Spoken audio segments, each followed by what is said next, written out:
Hi friends, అందరూ బాగున్నారా?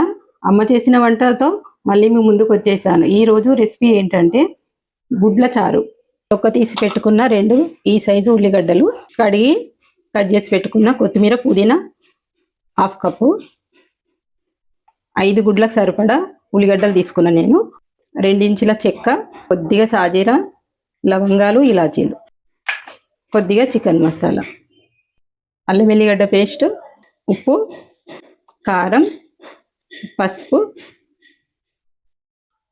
ఈ గుడ్ల చారుకు ఇట్లా వెడల్పుగా ఉన్న గిన్నె తీసుకోవాలి. కొద్దిగా ఆయిల్ వేసుకుందాం. కొద్దిగా ఇట్లా ఆయిల్ వేసుకుందాం. ఈ హోల్ గరం మసాలాని నూనెలో వేసేసుకుందాం. ఈ ఉల్లిపాయ ముక్కల్ని ఇది వేడి అయిన తర్వాత దీంట్లోకి వేసేసుకుందాం. మంటని సిమ్లో పెట్టుకొని మంచిగా కలుపుకున్న తర్వాత కొద్దిగా పసుపు వేసుకుందాం. ఇలా కలర్ రావాలి, ఇంత సరిపోతుంది. కొత్తిమీర, పుదీనా కట్ చేసి పెట్టుకున్నది దీంట్లో నూనెలో వేసేసుకుందాం. కొద్దిగా అల్లం వెల్లిగడ్డ పేస్ట్ వేసుకుందాం. పచ్చివాసన పోయేంత వరకు బాగా కలుపుకొని కారం వేసుకుందాం. ఈ 5 గుడ్లకి 2 చెంచాల కారం వేసుకున్నా నేను. దీంట్లోకి ఉప్పు మాత్రం దీంట్లోనే కొద్దిగా చికెన్ మసాలా కూడా ఇప్పుడు వేసేసుకోవాలి. ఉల్లిగడ్డలు అనేటివి ఇలా వచ్చినాయి. ఇప్పుడు దీంట్లో నీళ్ళు పోసేసుకోవాలి.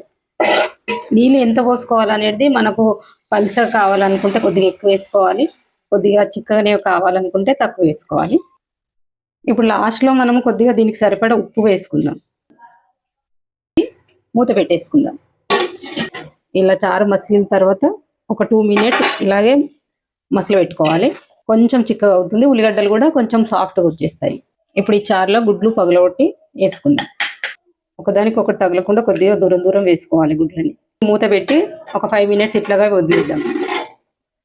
ఇలా ఉడికాయి కదా గుడ్లు, ఇప్పుడు వీటిని మెల్లిగా తిరిగేసుకోవాలి. ఇలాగే ఉడకనివ్వాలి.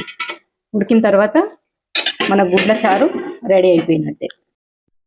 మీరు కూడా ట్రై చేయండి, తినండి, కామెంట్ చేయండి, షేర్ చేయండి, లైక్ చేయండి, సబ్స్క్రైబ్ చేసుకోండి.